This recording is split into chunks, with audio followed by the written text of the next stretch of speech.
warahmatullahi wabarakatuh. Waalaikumsalam warahmatullahi wabarakatuh. Bapak semuanya, di sini kami akan mendiseminasikan tentang budaya positif, yang mana di sini ada 7 materi yang akan kami sampaikan dan kami akan berbagi dengan Bapak Ibu semuanya. Yang pertama adalah perubahan paradigma belajar, yang kedua adalah disiplin positif, yang ketiga adalah motivasi perilaku manusia, yang keempat kebutuhan dasar, yang kelima adalah posisi kontrol restitusi, yang keenam adalah keyakinan kelas, dan yang kedua adalah dari kelas. Silakan Bu Iis. Mohon izin berdiri Bapak Ibu akan dikembangkan melalui segitiga restitusi yang akan dijelaskan oleh Ibu Ola. Mangga Ibu Ola. Oke, semangat pagi Bapak Ibu hebat. Pagi. Masih semangat? Masih. Oke, masih semangat ya. Ini istilahnya dari ke-7 materi ini merefleksi ya. Saya sendiri sebetulnya seperti yang dikatakan oleh Ibu Iis, bahwa di CGP ini untuk merefleksi diri. Tidak henti-hentinya saya menyesali, kadang menyesali diri sendiri atas tindakan-tindakan yang sudah saya lakukan kepada murid-murid. Ya, ada pengakuan dosa di situ ya. Saat saya mengikuti CGP ada pengakuan dosa, ada. Dan benar-benar materi itu sangat menyentuh ya, sangat menyentuh sekali ya. Betapa kita menyayangi anak-anak kita, tetapi saat itu kita belum tahu ya, mungkin belum tahu apa yang kita lakukan, apa yang kita gestur tubuh kita lakukan ke anak, ataupun ucapan kita yang diucapkan ke anak, saat itu kita belum tahu. Nah, saat ini saya bersama teman-teman merefleksi diri, dan di sini bukan untuk menggurui, tapi berbagi dan untuk merefleksi keyakinan kelas. Dan keyakinan kelas ini saya yakin Bapak Ibu hebat yang ada di sini ya, yang ada di 36 ini sudah melaksanakan keyakinan kelas. Mungkin di keyakinan kelas tersebut kenapa nggak disebut peraturan ya? Kalau bedanya peraturan dan keyakinan kelas. Kalau keyakinan kelas seperti Bu Iis katakan bahwa itu, atau Pak Agus katakan bahwa itu kita memunculkan motivasi di dalam diri anak. Ya, jadi munculnya keyakinan kelas itu ada dari kebajikan sama-sama sehingga menjadikan kesepakatan. Jadi tidak hanya guru saja, tapi di sini murid pun diajak bicara. Ya, jadi apa yang diinginkan oleh murid gitu kan, apa yang diinginkan oleh anak-anak kita tampung dan kita curah pendapat dengan anak-anak sehingga menghasilkan kesepakatan, dan di sini si kesepakatan tersebut menjadi keyakinan yang menjadi motivasi intrinsik yang dikeluarkan atau yang keluar dari anak-anak kita. Dan di sini bahwa keyakinan kelas adalah dibuat untuk memperoleh disiplin diri. Keyakinan kelas yang dibuat bersama dapat membentuk budaya positif. Jadi dasar dari budaya positif itu bisa dari keyakinan kelas. Dari mana keyakinan kelas itu? Dari kebajikan-kebajikan universal ya, yang sudah diyakini oleh anak-anak. Ya, sehingga si budaya positif yang berada di SMP Negeri 36 ini dapat diimplementasikan tanpa paksaan, karena baik guru ataupun muridnya udah dalam hati gitu kan, udah menyadari keyakinan itu keyakinan saya. Kalau saya datang misalnya tepat waktu, kalau saya mengerjakan itu tadi saya jelaskan. Jadi kita langsung masuk ke segitiga restitusi. Dan untuk yang tadi yang dijelaskan oleh Pak Agus, ini prakteknya segitiga restitusi. Di sini ada validitas ya dari tindakan yang salah, stabilitas. Ada menstabilkan realitas, lalu ada validitas tindakan yang salah, dan ada menanyakan keyakinan. Di sini dalam jawaban tersebut, di sini kita bisa bertanya alasan mengapa melakukan hal tersebut. Jadi kita tidak ujuk-ujuk memarahi anak-anak, tidak langsung menghukum anak-anak, tapi kita di sini berproses. Dan berproses ini ya membutuhkan kelegowoan kita sebagai guru. Karena kita harus tarik nafas, tahan gitu. Harus tarik nafas lagi, tahan ya, untuk menghadapi anak-anak. Karena di sini anak-anak memang spesial ya, karena kita menyadari bahwa anak-anak itu mempunyai kodrat alam dan kodrat zaman, dan itu harus kita ikutin ya dengan keadaan. Jadi mereka akan mencari sendiri dan akan mencari solusinya. Bukan guru yang mencari solusi, tapi anaknya sendiri berdasarkan berdasarkan keyakinan yang anak-anak yakini, mereka akan mencari solusinya. Jadi di sini guru sebagai fasilitator ya, fasilitator untuk menyelesaikan masalah yang sedang dihadapi oleh anak. Dan di sini juga diungkapkan bahwa menjadi orang mereka itu ingin menjadi orang seperti apa. Nah kalau misalnya dibayangkan itu tidak akan terbayang. Dan kita datang selalu ke papan yang kedua dikeluarkan oleh kelompok kali ini.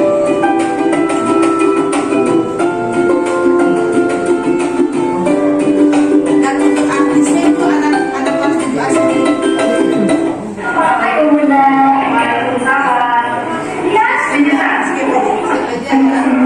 Jadi pada saat menstabilkan masalah. Jadi menstabilkan masalah.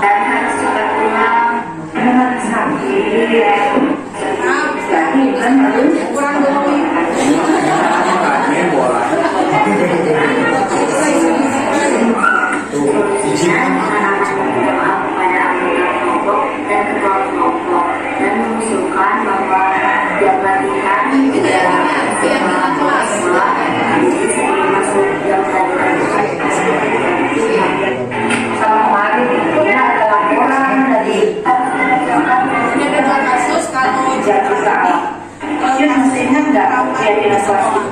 Yang pertama adalah menstabilkan keadaan. Jadi kita pada saat anak datang ke kita atau kita menjadwalkan untuk bertemu dengan anak, kita tidak langsung ini, hanya bertanya aja ada apa gitu kan.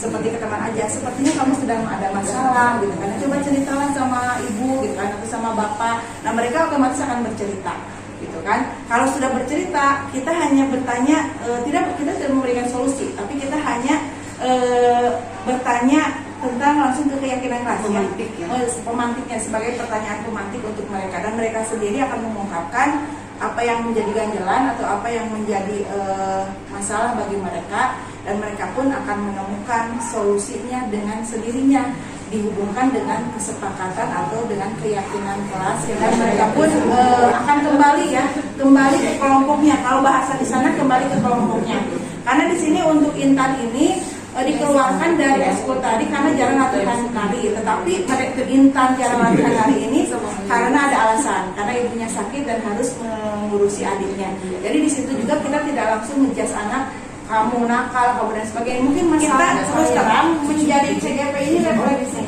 Ya bahkan kita menyesali selama mengajar itu menyesali, dan kita bangkit ya kumaha carana ya kabudak gitu kan ya, ibarat anak sendiri gitu kan ya. Kalau kita pun jadi anak mungkin akan melalui atau akan merasakan hal yang sama apabila misalnya diperlakukan dengan kurang baik.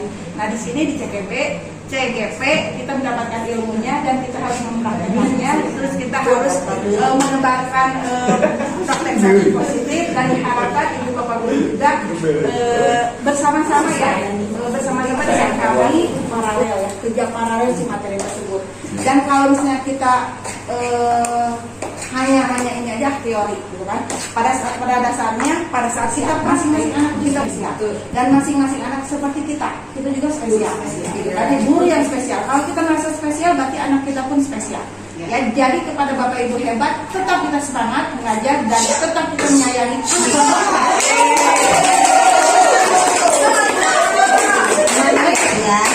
Terima kasih Bapak Ibu, jadi betul sekali, dan saya yakin saya juga setiap hari melihat bagaimana Bapak Ibu menangani siswa.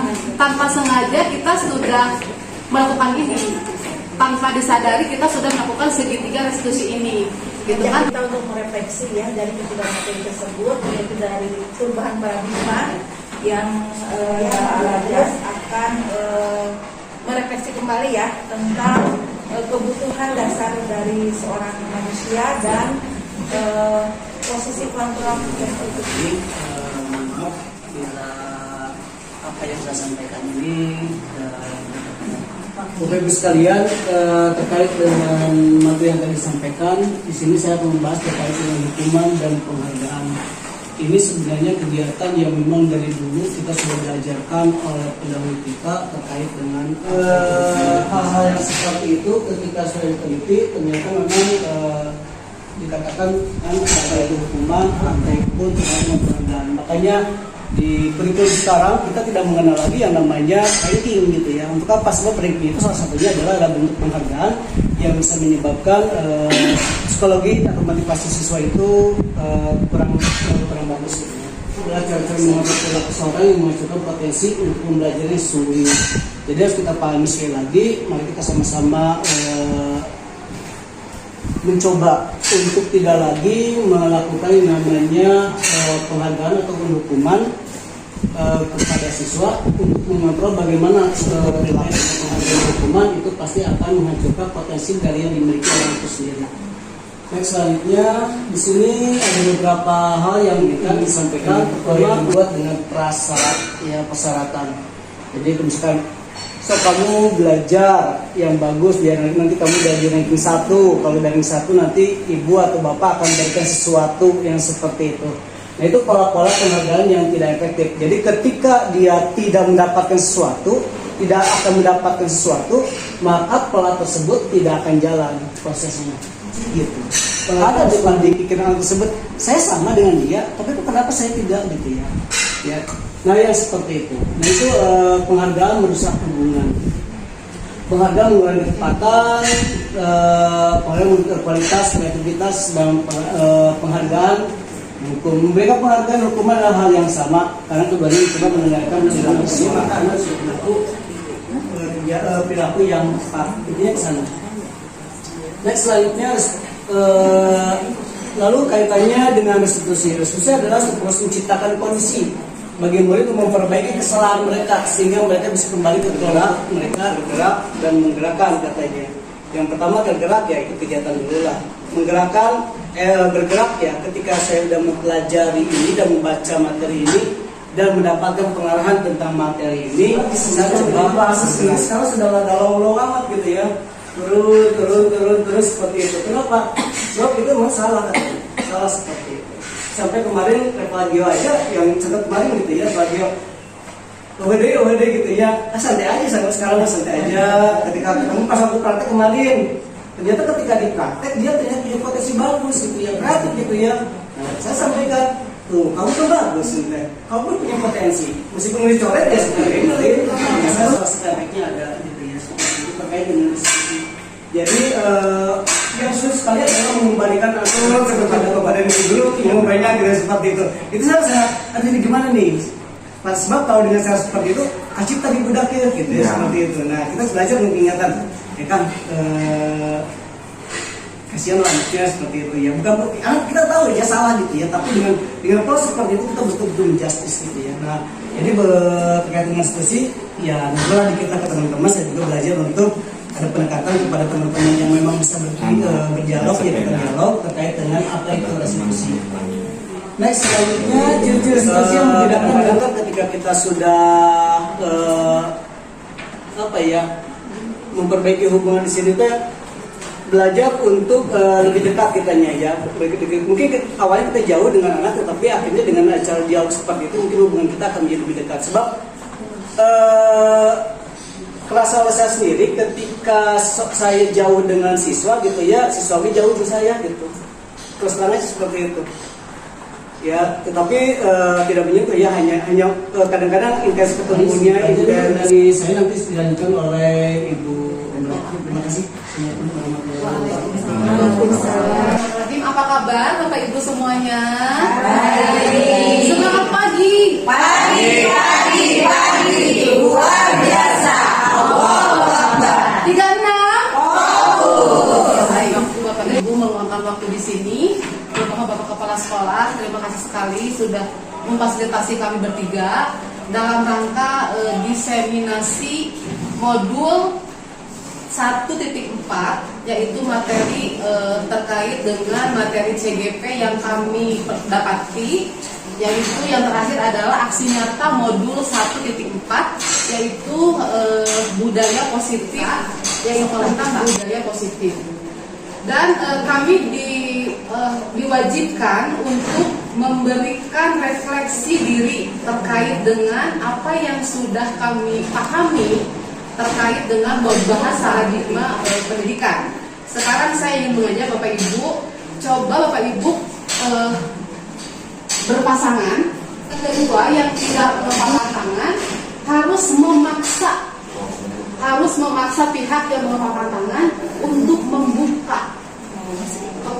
tersebut. Apakah berhasil? Boleh dengan ini baik Bapak, baik sekali. Angkat tangannya. Boleh ini saya takut menyakiti.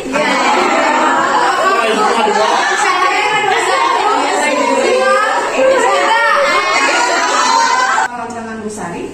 Enggak. Alasannya apa? Usahanya belum maksimal. Alasannya belum maksimal dari Bu Puji ya. Oke. Kemudian siapa lagi yang tidak berhasil? Siap. Berhasil. Jadi ini tadinya tidak akan berhasil, saya sekuat tenaga, tapi kukunya panjang banget.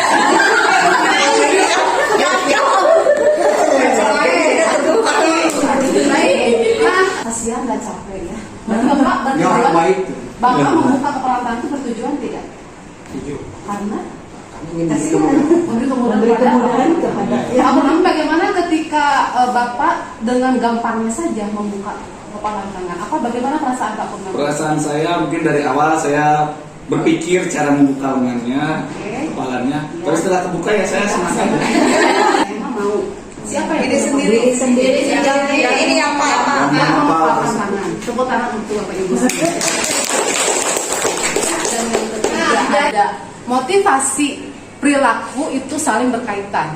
Yang pertama tadi bahwa paradigma berpikir kita, paradigma perubahan pendidikan kita, bahwa sesungguhnya yang punya kontrol terkait dengan perilaku kita adalah siapa? Diri kita sendiri. Sehari-hari kita berinteraksi dengan siswa, mengontrol dirinya sendiri. Ya, Berhak ya. Kita punya hak memberikan kepalan tangan kita. Anak punya hak tidak upaya dari pendidikan itu untuk merubah mindset dari stimulus respon kepada perilaku kontrol. Gitu. Jadi sebetulnya siswa itu punya hak untuk menentukan sikap. Kita tidak memaksa. Tidak boleh memaksa apakah kita harus A, harus B. Anak tidak punya daya. Apakah itu betul atau salah? Hak. Kita punya hak. Berarti bagaimana caranya untuk menyamakan satu persepsi yang sama, apalagi terkait dengan budaya positif kita. Apakah kita kamu harus A, kamu harus B? Jadi siapa yang mempunyai kontrol? diri sendiri. Kita, guru. Apakah anak sudah diajak berdialog? Tanya pada diri sendiri. Pendidikan saya juga banyak sekali jadi merinding gitu ya, Bu Ola ya, Pak Agus merinding begitu. Oh iya, selama ini saya berarti hanya menginginkan saya harus begini kepada anak tanpa mengetahui bahwa adalah punya kontrol terhadap diri sendiri. Gitu. Nah, ini kita bergeser ke disiplin positif. Disiplin positif yang seperti apa? Kita di sekolah selain transfer ilmu pengetahuan juga adalah terkait dengan penanamannya adalah bagaimana mendisiplinkan anak, baik secara mikro ataupun makro. Kemudian di luar kelas secara banyak itu dengan lingkungan sekitar di sekolah kita. Gitu. Pada saat kita ingin mendisiplinkan anak, apa yang sudah kita lakukan? Apakah ketika kita menentukan bahwa kamu harus di rumah, kamu harus PJJ, apakah kita sudah membawa dialog dengan anak? Gitu, ya. Jadi oleh karena itu di sini Bapak Ibu sebagai sama-sama dengan kami sebagai guru di sekolah, mari kita merubah pelan-pelan, merubah cara berpikir kita bahwa sesungguhnya anak juga punya kontrol terhadap disiplin positif itu yang seperti apa. Memang capek sebetulnya ya, karena disiplin positif itu poin pentingnya adalah dialog yang restitusi yang nanti akan dijelaskan oleh rekan saya.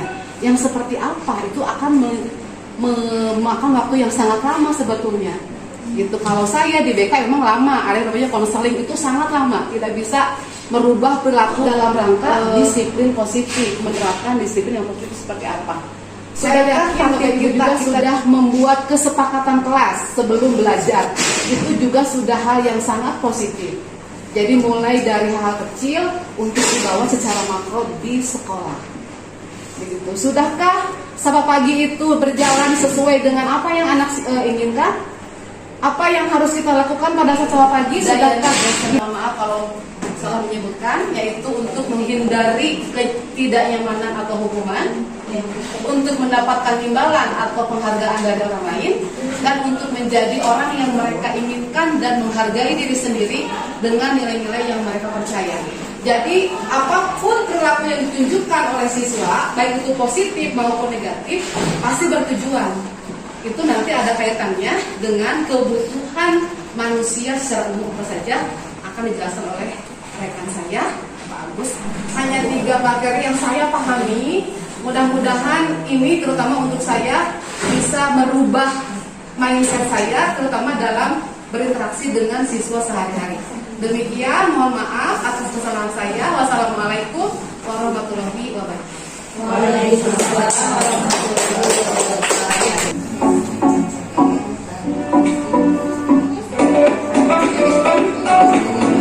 Terima kasih Bu Nur Hayati, kelasnya sudah saya pakai untuk syuting anak-anak. Ini apa ini?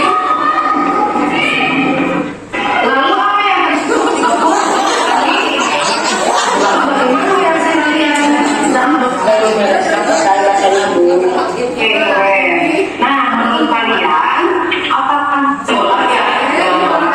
Lalu baca dan tercatat. Nah, menurut kalian, Usaha validasi, kemudian daerah keyakinan dan lain-lain.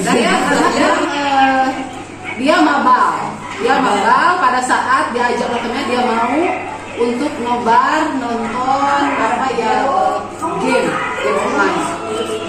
Oke, ini segitu juga kalau sudah sore waktu itu sudah. Oke, ini menunjukkan keyakinan anak.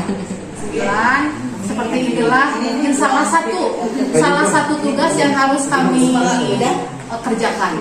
Jadi mudah-mudahan ini memberikan apa namanya tuh, angin segar atau contoh lah, gimana contoh kecil. Banyak sekali contoh yang sudah luar biasa, tapi inilah praktek yang sudah kami lakukan luar biasa. Terima kasih atas dukungan.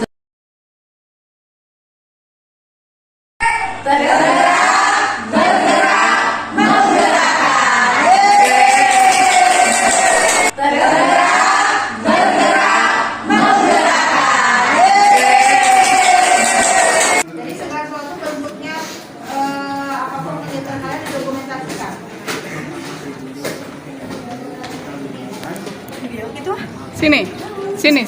Bukan di kotak perubahan, di kesepakatan kelas.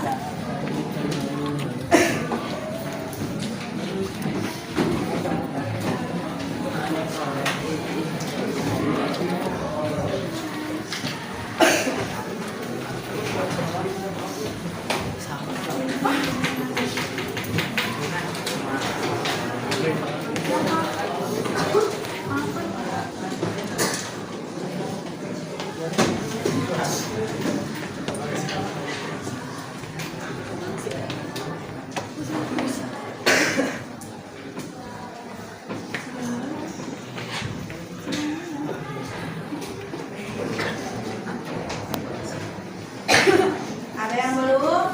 Sudah semuanya? Oke, kalau sudah, Ibu minta tolong ya dibacain sama. Oke, kita kembali ke percakapan yang awal. Jadi masalah Intan itu bagaimana? Masalahnya itu Intan jarang latihan nari sehabis pulang sekolah, karena sehabis pulang sekolah Intan harus menjaga adik di rumah.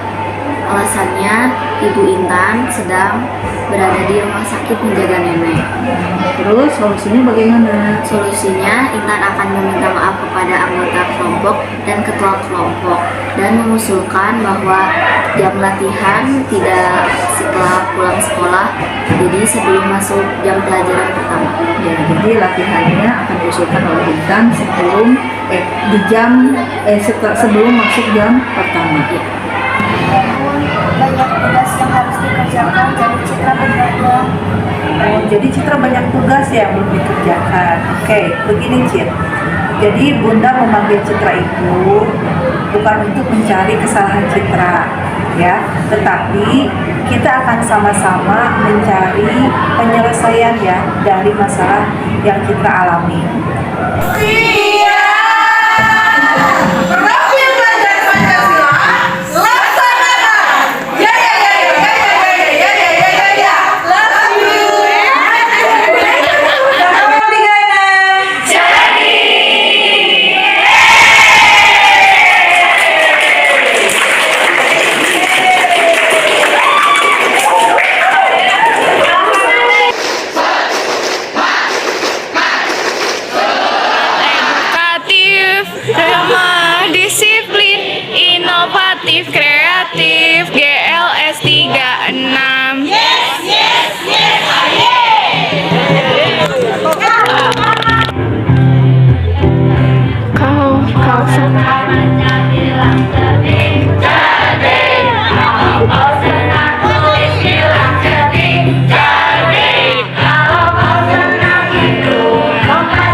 Siapa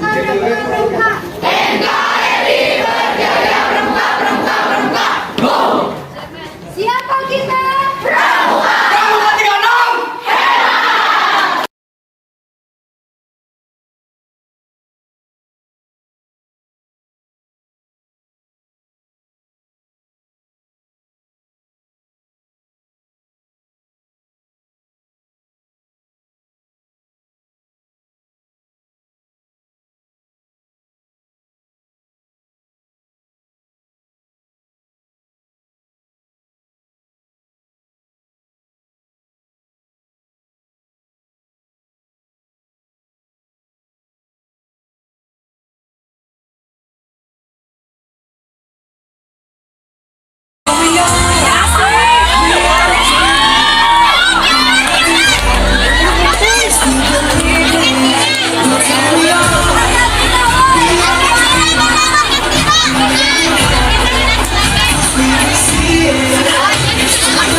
Assalamualaikum warahmatullahi wabarakatuh.